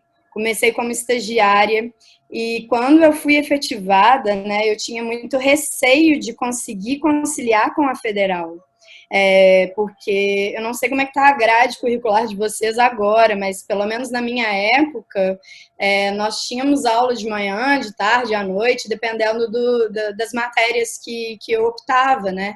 Então, era uma grade curricular muito complicada de conciliar com um emprego, né? Com uma carteira assinada. E o Mercury me proporcionou isso, né? Eles me deram toda essa liberdade de eu construir a minha grade curricular, e com base na minha grade curricular, eles me deixavam completamente à vontade em relação aos meus horários de trabalho, né? Então, tinha um dia na semana que eu nem trabalhava, porque eu tinha a aula o dia inteiro, e eles me ofereceram essa oportunidade. O clima ali dentro era um clima muito, muito agradável, e eu acho que, sem dúvida, isso refletia no serviço que a gente prestava, né? Um hotel que tinha ótimos índices de ocupação, nós tínhamos ótimos comentários dos hóspedes, e eu acho que isso refletia muito em decorrência da equipe que trabalhava ali, né? Eram pessoas, pelo menos na minha época, eram pessoas muito contentes com o trabalho, muito felizes de estarem ali prestando aquele serviço, né? E também a Royal também foi uma uma empresa também reconhecida como uma das empresas, uma das melhores empresas para se trabalhar no mundo. E a gente tem uma famosa frase ali dentro, que é Happy Crew, Happy Guest, que é tripulante feliz, hóspede feliz, né? E todas as medidas que não estou dizendo que são companhias maravilhosas também, que não tem defeito, mas assim, eles prezam por tentar oferecer para a tripulação ali oportunidades porque, igual a Mari está dizendo, né, ali não é só o nosso local de trabalho, mas também a nossa casa, né? A gente mora e trabalha no mesmo local. Então, eles tentam oferecer uma comida, uma alimentação de qualidade, eles tentam oferecer alternativas de recreação, uma noite de filme para poder aproximar os grupos, uma noite de karaokê, que é muito popular ali, uma noite para você usufruir de alguns equipamentos, igual o Flowrider, que é uma espécie de piscina de onda para poder surfar, né? Enfim, eles tentam promover esses momentos, não só para o tripulante ele estar feliz com o trabalho, mas também psicologicamente tranquilo para exercer as funções, né? Porque é um tempo muito longo embarcado, né? E a gente acontece suicídios, né? Então é importante também falar sobre a questão psicológica de quem está ali trabalhando, né? Eu acho que eles tentam muito oferecer alternativas para a gente distrair, mesmo que longe da família, mesmo que com cargas horárias pesadíssimas de trabalho, né? Então, eu sinto muito pela experiência que você teve aí na rede hoteleira, mas eu acredito que não, pelo menos por experiência pessoal, eu não acredito que essa seja a realidade, assim, tanto do mercado. Pelo menos acredito que hoje em dia as companhias tenham consciência disso e estão tentando encontrar maneiras também de facilitar, né, esse convívio ali diário de trabalho. Isso mostra bastante a importância da gestão de um bom negócio, né? Uma boa gestão que preza pela qualidade de não colocar tanto foco assim também só no hóspede ou no comprador, no caso, né? Todo tipo de negócio, assim, a gente vê que às vezes existe esse direcionamento para o cliente, que tem que agradar o cliente, mas é uma boa gestão que vê que a satisfação do cliente também depende do modo de trabalhar das pessoas, de como as pessoas estão se sentindo para exercer aquele trabalho. É bem interessante essas questões. Antes de eu continuar, eu queria avisar vocês que a gente vai estar colocando aí no chat agora a lista de presença. Então, todo mundo, por favor, acessa a lista, coloca o nome lá, coloca o e-mail certinho para a gente poder dar o certificado para vocês. Quem não assinar a lista não vai ter certificado, basicamente. E aí, a Isabela Martins pediu para perguntar, então, Isabela, pode ficar à vontade para abrir o microfone. Na verdade, as minhas perguntas foram respondidas já. Tudo bem. Para a Roberta e para a Mariane, principalmente, sobre... Eu até anotei aqui. sobre processo seletivo dos cruzeiros, as qualificações. Queria saber, na verdade, se você, Roberta, tem alguma ideia. Eu sou do curso de hospedagem do Cefet aqui em BH, e você comentou no começo que o curso de turismo, as pessoas costumam pensar em planejamento turístico, e no meu caso eu já tenho muito interesse no que vocês fazem, na área que vocês estão atuando, né, direto com o público. Você sabe um pouco sobre a questão dos processos? Tem alguma ideia de como que pode ser num contexto pós-pandemia?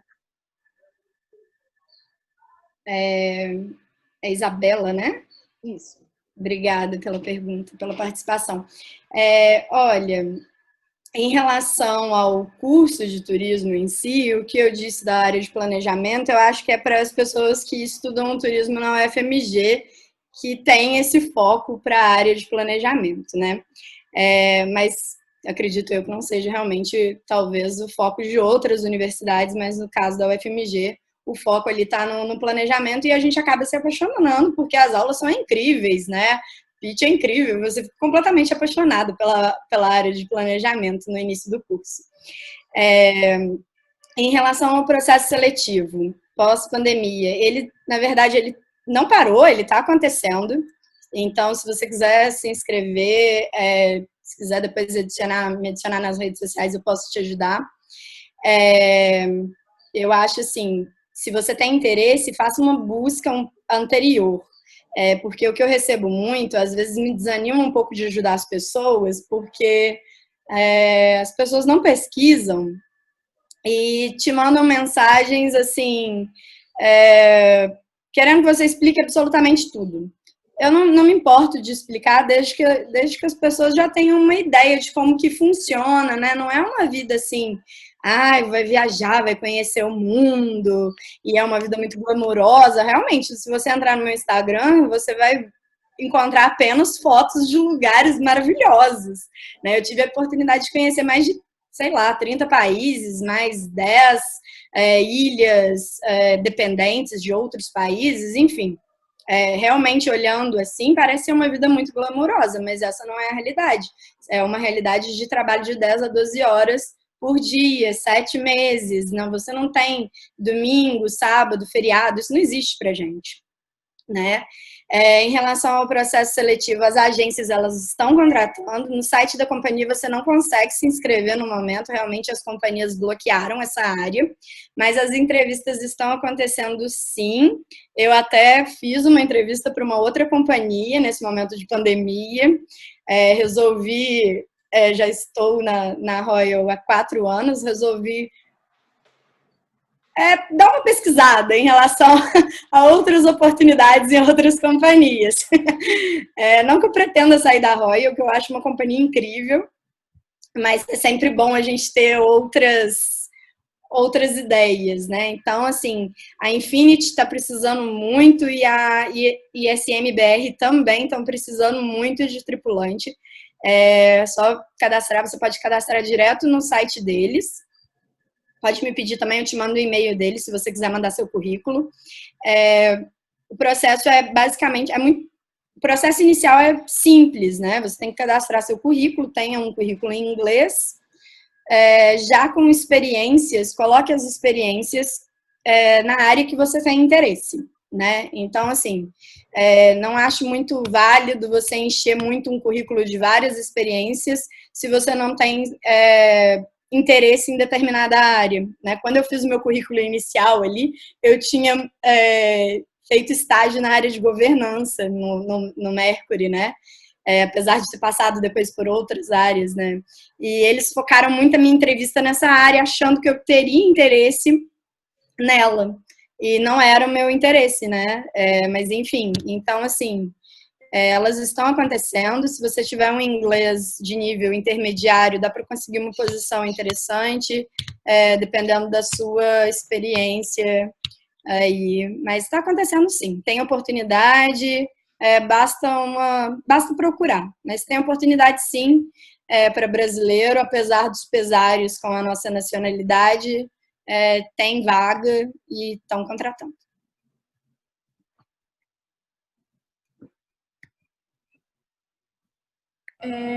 O Arthur agora quer fazer uma pergunta também, Arthur. Oi, gente. Então, a minha dúvida volta um pouco naquela questão das línguas, até um pouco do tratamento com o cliente, e dentro da empresa também, que é sobre como que é lidar com as questões de acessibilidade, pessoas que portam alguma deficiência, que são deficientes físicos, de diversas possibilidades, né?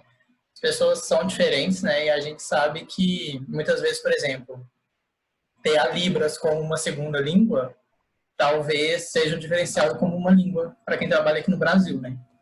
Então eu queria saber como é que é na profissão de vocês, como vocês lidam, como é que acontece.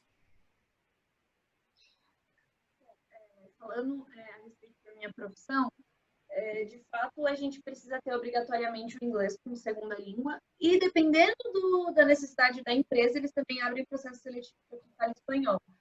Mas, você, por exemplo, ter Libras é um diferencial enorme. É muito, muito, muito, muito, muito bom se você tiver isso, porque isso, com certeza, num processo seletivo, te colocaria na frente de várias pessoas. Em relação à acessibilidade, a gente tem todos os recursos, por exemplo, dentro da aeronave, para que a gente se comunique com pessoas diferentes, de maneiras diferentes, mas tudo depende muito de como a gente, como que eu posso dizer, do contato humano, tipo assim, da forma como eu, como comissária, enxergo uma pessoa como cliente completamente normal.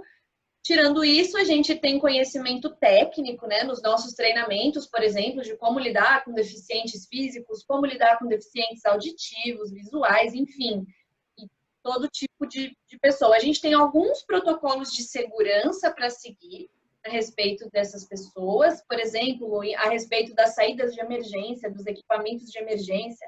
Existem orientações específicas, né, que a gente tem que dar, mas é uma área, assim, bem tranquila a respeito da acessibilidade. Eu acho isso é uma das coisas, na verdade, que mais me encanta, né? Porque receber todo tipo de pessoa é essencial, eu acredito, assim, para o sucesso de cada tripulante, de cada empresa. Então, para a gente, na nossa profissão, além do nosso treinamento técnico, que a gente tem para lidar com diversos tipos de pessoas, a gente também tem muito essa questão da comunicação. Bom, na hotelaria eu acho que é muito mais simples, né, do que na aviação, nos cruzeiros, enfim. A gente, lógico, se preocupa com a acessibilidade, mas a comunicação é essencial. Então, se fazer entender de qualquer maneira é muito importante e demonstrar empatia, demonstrar interesse é sempre importante.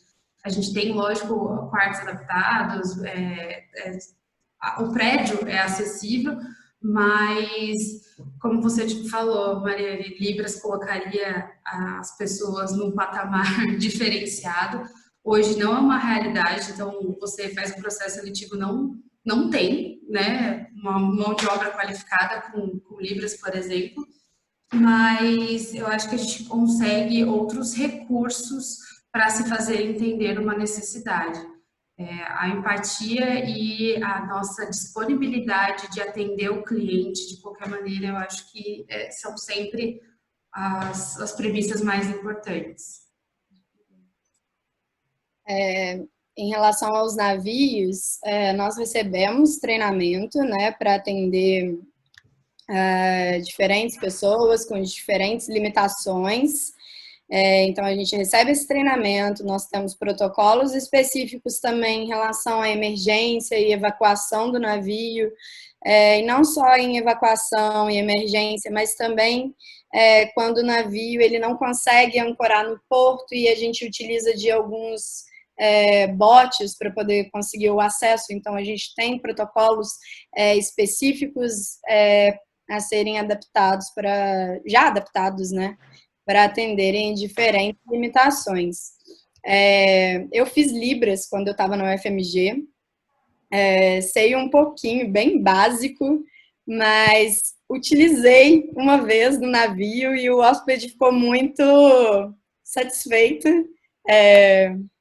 ficou surpreendido, né, por conseguir, mesmo que pouco, uma comunicação assim em Libras, que na verdade o deles não é Libras, né, mas enfim, pelo menos o alfabeto ali me auxiliou na época.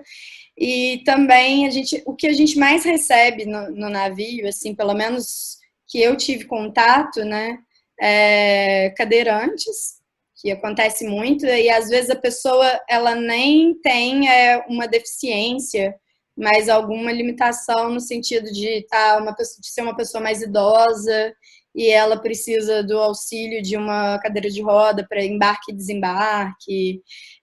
Então, isso acontece muito. E também de deficientes visuais. Geralmente, quando essa pessoa solicita, a gente providencia uma pessoa para poder apresentar o navio e, enfim, adaptar alguma agenda para essa pessoa de entretenimento ou alguma coisa que ela tem interesse. Enfim, tem um protocolo já sempre pronto para atender diferentes pessoas, diferentes limitações. Nós estamos sempre prontos para atender todas as pessoas. A questão da acessibilidade no Brasil também ainda é uma construção, né, que as empresas têm tentado adotar cada vez mais. O João Vitor fez um comentário aqui no chat sobre ter feito Libras básico para poder se comunicar com um colega da turma, e isso já ajuda muito. E realmente, para quem já fez Libras online mesmo aqui no curso, é o básico do básico, mas é um começo e é uma coisa que a gente pode ir desenvolvendo bastante, inclusive. Falta também interesse, eu acho, da parte das pessoas de querer trabalhar mais com essa acessibilidade, mas é um caminho que eu acredito que as empresas vão seguir cada vez mais, né? De colocar mais treinamentos, mais preparação, né? Sem dúvida.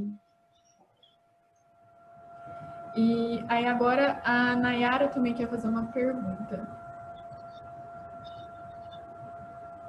Bom, gente, o meu é mais pela parte da curiosidade, até porque eu, como vocês já falaram, a área do planejamento faz meus olhos brilhar, mas Mariane, aliás, o meu sonho é ser comissária de bordo também, então é assim, o meu planejamento da minha carreira foi assim, vou fazer primeiro a faculdade, depois eu sigo para essa carreira, mas ao mesmo tempo surgiu a dúvida de ir para a área da hotelaria, e aí minha família falou, eu tenho uma prima que trabalha com cruzeiros, e aí falaram, por que você não vai para os cruzeiros também e tudo mais?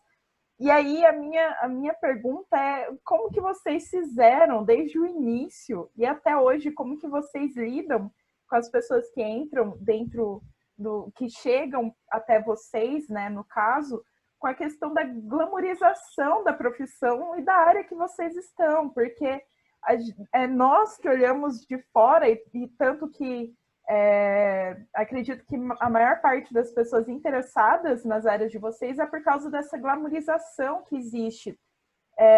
Então, se vocês quiserem contar algum caso também, assim, acho que seria bem interessante. Como que vocês fizeram para lidar com isso? Até se a família de vocês glamorizou demais e assim por diante. Olha, achei super interessante o seu comentário, sua dúvida, sua curiosidade, porque realmente muitas pessoas falam para mim, nossa, que chique, ai, que uniforme lindo, né? A gente pensa, as pessoas olham a gente maquiadas, com um coquezinho ou com o cabelo ajeitadinho e tal e tudo mais, e o salto alto, né, e tudo isso, olha e falam, poxa, muito chique, você almoça em Buenos Aires e janta em Fortaleza, e no outro dia você tá lá em Goiânia, depois... Sem contar que, assim, querendo ou não,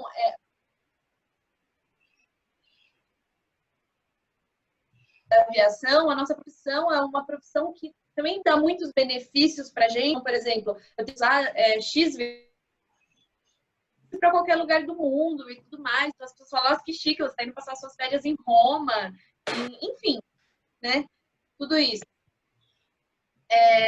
A princípio, eu acho que não é ruim você olhar a profissão dessa forma, né? Porque por mais que exista essa glamorização excessiva, o encanto que você tem pela sua profissão, ele não pode simplesmente por água abaixo por conta da primeira dificuldade. Mas eu lido desde o início com a realidade do nosso serviço. É que nem a Roberta falou, não é uma rotina tão pesada como no navio, por exemplo, porque aqui, trabalhando como comissária, eu tenho minhas folgas por mês, eu tenho minhas pausas, mas é aquilo que ela falou, eu não tenho hora para dormir, eu não tenho hora para acordar, não tem sábado, domingo, feriado, Natal, Ano Novo, não tem nada. Então, muitas vezes, as pessoas, elas enxergam só aquilo que elas querem ver, né? E é muito complicado. Porque ao mesmo tempo que gera esse encanto, muita gente, quando eu falo que eu sou comissária, fala, nossa, mas você não é maluca. E o seu filho? E o seu marido? Como é que faz? Como se a gente fosse verdadeiros alienígenas, né? Por trabalhar nessas áreas, mas não é assim que funciona. Então, assim, eu acho super legal a gente ter um encanto sobre a profissão. Eu realmente sou uma pessoa que eu me sinto feliz quando eu vou me arrumar para trabalhar. A gente tem que seguir aquele padrãozinho de apresentação pessoal, porque a gente lida com muitas pessoas, tudo mais, a gente fica bonita, a gente fica elegante, só que não deixa de ser realmente um trabalho duro, não deixa de ser 12 horas por dia, não deixa de ser algo doloroso, por exemplo, quando a gente dorme poucas horas, ou quando em uma mesma semana eu tenho que trabalhar 3 dias durante a madrugada, depois durante o dia, depois durante a madrugada de novo, então nosso corpo fica meio descompensado. É muito comum, por exemplo, novos tripulantes, no primeiro ano de voo, ter disfunções hormonais, insônia, ansiedade, por conta dessas alterações físicas mesmo do nosso ambiente de trabalho, e por conta do nosso corpo não estar acostumado com esse ritmo. Mas, assim, eu particularmente, ainda assim, eu acho muito bonito trabalhar nessa área, eu acho muito bonito. Eu acho legal ter um encanto, mas eu sempre tento focar no trabalho duro, porque se a gente também só viver pisando em ovos, acreditando que vai ser uma eterna noite de núpcias, né, a gente não consegue passar por muitos desafios. E uma das coisas assim que eu acho que torna a aviação mais interessante e que principalmente faz com que uma pessoa seja capaz de construir uma carreira na aviação é conseguir focar no trabalho duro, fazer isso bem feito, né? Porque a gente recebe para fazer isso, mas sem perder também o amor, o encanto e o que faz essa profissão parecer, né, incrível. Só que ela ser mesmo vai depender muito de como você leva. Então, apenas complementando, né? Porque realmente é muito isso que a Mariane estava dizendo, né? Nossa profissão, ela é realmente muito glamorizada, tanto, acho que principalmente por estarmos sempre viajando, né? Nós estamos, cada dia realmente, eu no meu caso, cada dia, ou pelo menos estava, né? Cada dia em um país diferente. Então, eu acho que vem muito disso, né? Dessa nossa facilidade de estar viajando, né? É o nosso trabalho. Mas é um trabalho muito, muito difícil, não é fácil. São horas trabalhadas, muito. É uma carga horária muito pesada. Por nós não termos uma CLT, né? Igual a brasileira, que nos permite trabalhar 8 horas, uma folga semanal. Isso para a gente não existe. O contrato internacional de trabalho, o que ele ali, a sua garantia é de que você tem que ter 10 horas de intervalo num período de 24 horas, ou seja, eu poderia trabalhar até 14 horas por dia, né?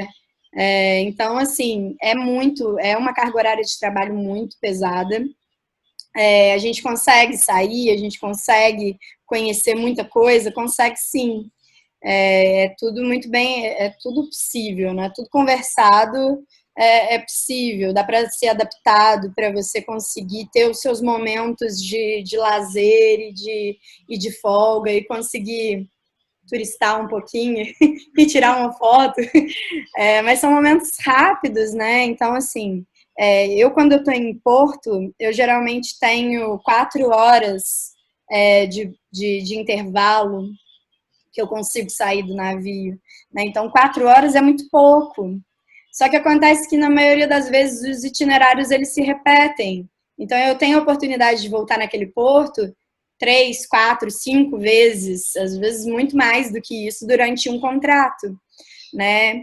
E você vai ver que, às vezes, você vai estar tão cansada do seu trabalho que a sua prioridade, às vezes, também não vai ser sair. Eu não estou ali para turismo, né? Eu não estou ali passeando, eu estou trabalhando. Então, em algumas dessas vezes, você vai optar por ficar no navio, por ir fazer uma lavanderia, lavar sua roupa. Você tem cabine para arrumar, você tem que limpar a sua cabine.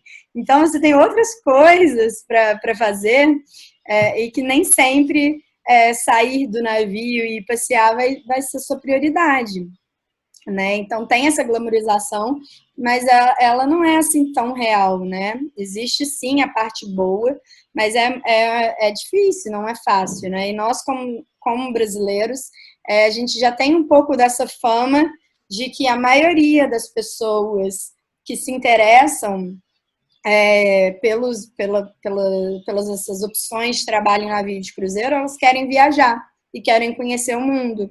E aí, quando você chega no navio, se você não pesquisou, se você não sabe como é o trabalho, isso vai ser uma decepção para você e vai ser muito negativo para os outros brasileiros que estão indo querendo trabalhar.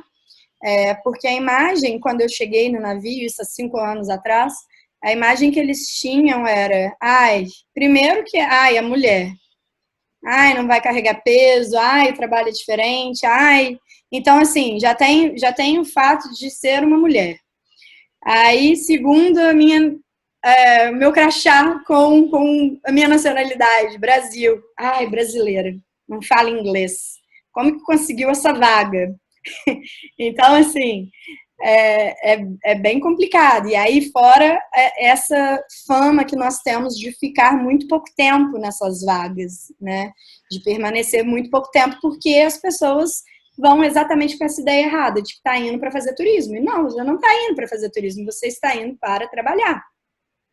Né? Então, é importante também desmistificar um pouco desse sonho de trabalhar em navio de cruzeiro, né? E tem um meme muito engraçado na internet, que é exatamente isso. Como as pessoas me veem, como a minha família me vê, e, como é a realidade, enfim, é um meme muito engraçado, mas é bem isso, né? Reflete muito no que a gente vê e que reflete muito na maioria das perguntas também que eu recebo, né? Mas dá para sair, mas dá isso. É muito complicado você trabalhar e morar no mesmo lugar, né? O seu telefone pode tocar a qualquer momento, e nós, como tripulantes, como nós somos os responsáveis pela segurança do navio também, e num caso de emergência, eu sou o responsável por salvar a vida dos passageiros, tem que estar sempre pronta para trabalhar. Né? Então, por isso a gente tem vários treinamentos de emergência e, às vezes, treinamentos surpresas, que as pessoas te ligam e falam, olha, suspeita de bomba, olha, suspeita de terrorismo. Então, você tem que estar sempre preparado. Né? Então, tem uma política rigorosa também de consumo alcoólico dentro dos navios. Algumas companhias nem permitem o funcionário a tomar, né, ter alguma porcentagem alcoólica no sangue. A minha companhia é uma companhia um pouco mais flexível em relação a isso. Então, nós temos bares para tripulação, a gente tem festas para tripulação, né, mas tem companhias que não permitem, porque você é um trabalhador 24 horas, você é responsável pela segurança do navio. Né, então, você tem que estar sempre pronto para trabalhar, tem que estar sempre pronto para agir. Né? Então, não é um trabalho tão fácil quanto parece. Bom, rapidamente, da parte de hotelaria, eu acho que é menos, né, do que das meninas, da Roberta e da Mariane, Mas eu acho que isso de a gente usar um uniforme, de se maquiar todo dia, usar um salto, dá aquela falsa impressão que a gente não está indo trabalhar, né? Mas hoje, vou falar por mim, assim, ninguém viu quantos quartos eu fiz, quantas coisas eu limpei, quantas coisas eu organizei, quanto hóspede eu tive que lidar, né, com dificuldades, problemas. E aí também para o pessoal que está na UFMG, a gente trabalha muito com planejamento. Lembra que eu falei que agora na pandemia a gente só planejou. Então é muito estratégico, é um trabalho que você também tem que pensar tanto na estratégia de pessoas, o como você vai lidar, como você vai organizar a tua escala, com os horários, com o fluxo de pessoas. Então tem um grupo chegando, como eu faço a demanda de camareiras, de mais mensageiros, mais valets. Isso é planejamento, é dentro da hotelaria, mas alguém tem que pensar nisso. Tem que pensar a gente falou lá no começo sobre revenue, então tem que pensar nas estratégias de venda, tem que pensar em quanto você vai vender, como você vai vender, se vai fazer pacote, se não vai, se vai vender diária, se vai colocar com transfer, com um passeio junto. E tudo isso requer muito pensamento, muita concentração e muito planejamento. E aí, quando vem aqui e vê tudo pronto, tudo funcionando, as pessoas acabam esquecendo que alguém teve que pensar, alguém teve que trabalhar, organizar antes para vir aqui e os hóspedes e os clientes desfrutarem. Até mesmo o planejamento para os funcionários. Então, se tem lá um refeitório bonitinho, organizado, com plaquinha, com aviso, ou tem um mural, alguém pensou, alguém planejou, alguém cuidou disso para que os funcionários chegassem e estivessem lá pronto. Então, eu acho que essa glamorização é só pensar no ponto final do nosso trabalho, né? Que é a hora, tipo, é o teatro, né? A hora que você se entrega lá para o público. Mas e os ensaios? E tudo que a gente fez antes, né?